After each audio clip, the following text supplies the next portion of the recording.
Welcome all. इस video में Nifty का एनालिसिस देख लेते हैं कि कल किस डायरेक्शन में निफ्टी निकल सकता है। क्या निफ्टी में एक कोई अच्छा ब्रेकआउट यहाँ पे देखने को मिलेगा या फिर और सेलिंग देखने को मिलेगी, क्योंकि मार्केट ने आज के दिन एक छोटी सी रेड कैंडल बनाई है, लेकिन एग्जैक्ट रेड कैंडल कहाँ बनाई है जहाँ पे रेजिस्टेंस था। कल भी ये डिस्कशन हमने किया था कि यहाँ पे रेजिस्टेंस लिया है, एक बार ब्रेकआउट दिखाया, यही से ब्रेकआउट फेल हुआ और बहुत तेजी से यहाँ पे रिकवर भी कर गया मार्केट। मतलब हमें कल ही दिखा था कि कहीं ना कहीं एक ट्रैप जैसा लग रहा है कि पहले बायर्स को यहाँ पे ब्रेकआउट पे बुलाया गया, फिर यहाँ पे उनको निकाला और बहुत तेजी से ऊपर आया और आज एग्जैक्ट वो रेजिस्टेंस पे आया था। तो रेजिस्टेंस ने उसका क्या है, थोड़ा सा इम्पैक्ट दिखाया है, क्योंकि रेजिस्टेंस अगर अच्छा स्ट्रांग होता है तो वहाँ पे थोड़े सेलर्स एक्टिव होते हैं, जैसे कि आज होते हुए दिखे।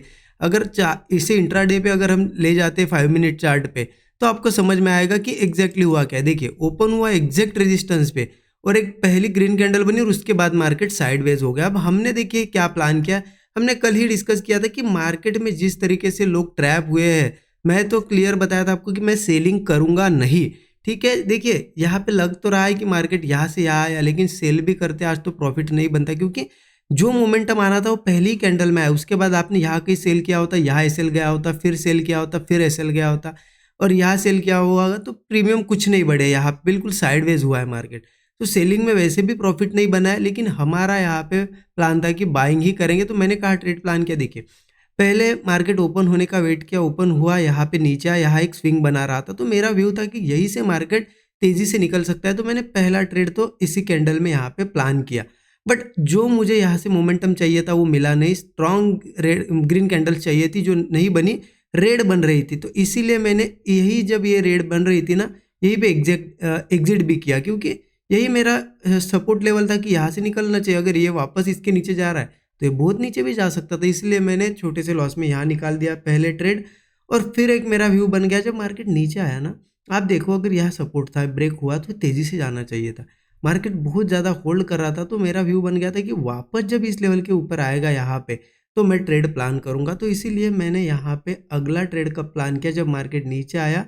तो जब यहाँ पे था तो मैंने शेयर भी कर दिया था स्टूडेंट ग्रुप में, पहला भी ट्रेड शेयर किया था, कब एंट्री की, एग्जिट के टाइम भी बता दिया था, यहाँ पे बता दिया था जब मार्केट यहाँ था कि जब ये लेवल के वापस ऊपर जाएगा तो मैं फिर से री एंट्री करूँगा। और जैसे ही मार्केट यहाँ पे ऊपर गया, यहाँ पे होल्ड किया, यहाँ पे इस लेवल को ब्रेक किया, यहाँ पे मैंने एंट्री की और यहाँ से बहुत फास्ट प्रीमियम बढ़े। मतलब जो मेरा यहाँ पे लॉस हो गया ना, वो रिकवर करके डबल प्रॉफिट हुआ था, उससे भी ज़्यादा, मतलब लॉस से डबल प्रॉफिट भी हो गया था। बट यहाँ पे मैं जब ये रेड कैंडल है ना बहुत ही शार्प बनी, तो मैं यहाँ पे उसको बुक नहीं कर पाया, पूरा प्रॉफिट जो बुक नहीं कर पाया। मार्केट थोड़ा यहाँ पे नीचे नीचे आया और फिर यहाँ साइडवेज हो गया और फिर से थोड़ा ऊपर आया मेरे जब जहाँ मुझे प्रॉफिट दिख रहा था उस लेवल पे, तो मतलब दिख गया था कि साइडवेज बहुत हो गया। तो यहाँ कहीं मैंने निकाल दिया, ठीक है, छोटे से लॉस में निकाला। तो आज का दिन एक छोटा सा लॉस ही रहा है, प्रॉफिट तो ज़्यादा नहीं रहा है, बट अच्छा हुआ यहाँ पे, क्योंकि साइडवेज भी बहुत ज़्यादा था तो प्रॉफिट बनाना मुश्किल ही था। अच्छा हुआ कि हमने लॉस नहीं किया बड़ा, ठीक है। अब इम्पॉर्टेंट है कि कल क्या हो सकता है एग्जैक्टली। तो देखिए कल के लिए बहुत ही सिंपल मुझे क्या दिख रहा है, मैं आपको वैसे डेली चार्ट पे दिखा देता हूँ। देखिए डेली चार्ट पे बहुत क्लियर दिख रहा है कि मार्केट ने ब्रेकआउट दिया, ब्रेकआउट हुआ फेल, लेकिन तेज़ी से ऊपर आया। अगर सही में ब्रेकआउट फेल करके नीचे जाना था तो चांस तो था यहाँ पे, लेकिन इतना ऊपर आया, इसका मतलब हो सकता है ये बायर्स को सिर्फ ट्रैप किया गया हो। तो मार्केट में पॉसिबिलिटी वही है कि अगर सस्टेन करता है तो ऊपर आ सकता है। तो मेरा प्लान क्या रहेगा, अगर वापस से इसी लाइन के पास, या फिर आप 25,000 25,000 भी पकड़ सकते हो, इसके आसपास अगर कल फिर से रहता है ना मार्केट, तो ब्रेकआउट वगैरह देता है, तो मेरा बुलिश ही प्लान रहेगा।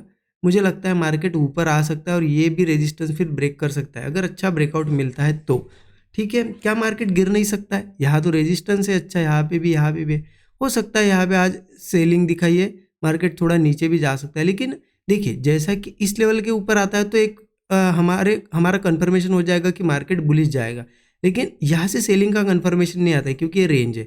यहाँ हो सकता है रेंज में भी फंसे। सेलिंग कब सेलिंग होगी, मतलब या फिर हम सेल साइड ही जाएंगे, अब ये कब कंफर्म होगा, जब फिर से मार्केट इस सपोर्ट के आसपास आएगा और ट्रेड करेगा। हो सकता है अगर नीचे जाना है तो 2-3 दिन लगा सकता है, और यहाँ पे आएगा तो कंफर्म हो जाएगा कि अब ये ब्रेक करेगा, क्योंकि ऑलरेडी 1 2 3 4 5 6 बार यहाँ पे सपोर्ट ले चुका है मार्केट।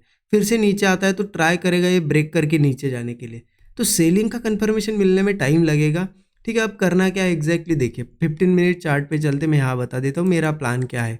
देखिए जैसे कि हमें ये छोटा सा रेजिस्टेंस है, उसके नीचे क्लोजिंग मिली है। अगर कल मार्केट गैप अप वगैरह होता है ओपन, ये 25,000 की लेवल है, ठीक है, साइकोलॉजिकल रेजिस्टेंस भी है और यहाँ पे ब्रेकआउट लेवल भी है, तो 25,000 के नीचे नीचे यही कहीं गैप अप होता है तो मेरा व्यू बुलिश ही रहेगा। लेकिन ऐसा नहीं कि मैं सीधे सीधे ही कॉल लूँगा, थोड़ा देखूंगा, वेट करूंगा। अगर रिट्रेसमेंट वगैरह करके मार्केट ऐसा कोई सपोर्ट बनाता है और होल्ड कर जाता है तो मैं ब्रेकआउट पे कॉल ही लूँगा। पहला टारगेट तो 25,000 तो होगा, ये तो मार्केट ब्रेक कर देगा तो फिर मार्केट सीधा 25,200 25,400 ये आगे के टारगेट से, ठीक है।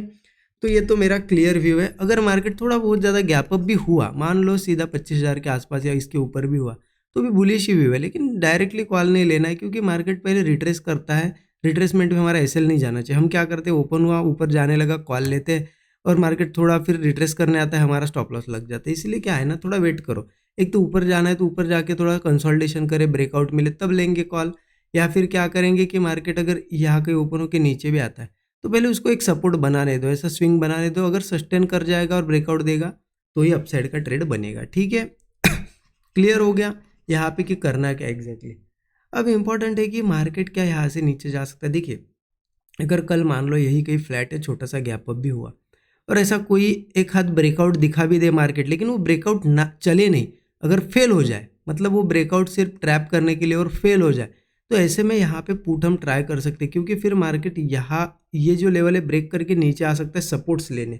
सपोर्ट कहाँ पे, नीचे 24,780 के आसपास सपोर्ट है, 24,750 पे सपोर्ट है, 24,700 पे भी सपोर्ट है। तो ये 2-3 सपोर्ट लेवल है। तो एक बार अगर कल मार्केट ट्राई करे और नहीं जा पाए और सेलिंग यहाँ पे कोई ब्रेकडाउन दिखाए तो फिर इजीली इन सपोर्ट्स को टेस्ट करने आ सकता है। क्योंकि देखिए मार्केट की टेंडेंसी होती है कि मार्केट ऊपर गया, रिट्रेस करने आया, अगर वो और ज़्यादा नीचे आ रहा है तो फिर सपोर्ट्स को टेस्ट करे भी अगर नहीं जाएगा, मतलब ये सपोर्ट को टेस्ट करेगा ही और फिर जाएगा। तो यहाँ पे क्या करेंगे ना हम कि मार्केट नीचे अगर कोई मतलब ब्रेकआउट फेलियर होता है तो पुट लेंगे, पुट में भी प्रॉफिट बनाएंगे। और फिर सपोर्ट्स पे अगर मार्केट होल्ड करता है और कोई ब्रेकआउट देता है तो फिर कॉल लेंगे। या फिर मान लो हमने सब देखा गैप अप फ्लैट, अगर गैप डाउन हुआ तो, अगर मार्केट गैप डाउन हुआ तो ये सपोर्ट्स आप मार्क करके रखो क्योंकि इन सपोर्ट्स पे कहीं पे भी मार्केट होल्ड करके ऐसा कोई ब्रेकआउट बनाए या डबल बॉटम ऐसा कोई भी पैटर्न बनाए बुलिश, कॉल मैं ज़रूर ट्राई करूंगा। छोटा सा स्टॉप लॉस होगा 20-25 पॉइंट का, 1:3 का एक इनिशियल टारगेट होगा क्योंकि नहीं कुछ तो मार्केट ऊपर नहीं जाएगा लेकिन बाउंस तो देगा, उसमें 1:3 इजीली मिल जाएगा, ठीक है। क्योंकि एक बार अगर 24,700 ब्रेक करे तो सीधा मार्केट में 24,500 पे सपोर्ट है। तो इसीलिए मार्केट को यहाँ पे सस्टेन करना बहुत ज़्यादा ज़रूरी है अगर ऊपर जाना है। अभी के लिए प्राइस एक्शन देख के तो लग रहा है कि ऊपर जाएगा मार्केट, बट देखते हैं कल का भी दिन अब क्या करता है मार्केट, ठीक है। अगर नीचे वगैरह आता है तो फिर थोड़ी दिक्कत हो सकती है। लेकिन आपको सब समझ में आ गया, मार्केट डाउन जाए, अपसाइड जाए, साइडवेज हो, आपको ट्रेड, आपको लेवल्स भी पता है, सेटअप कौन सा बनेगा वो भी पता है, बस इस पे हमारा एक अच्छा प्रॉफिट बन जाएगा। तो अच्छा लगा एनालिसिस तो ज़रूर कमेंट में बताइएगा। इतना ही था निफ्टी का analysis. Thank you so much everyone.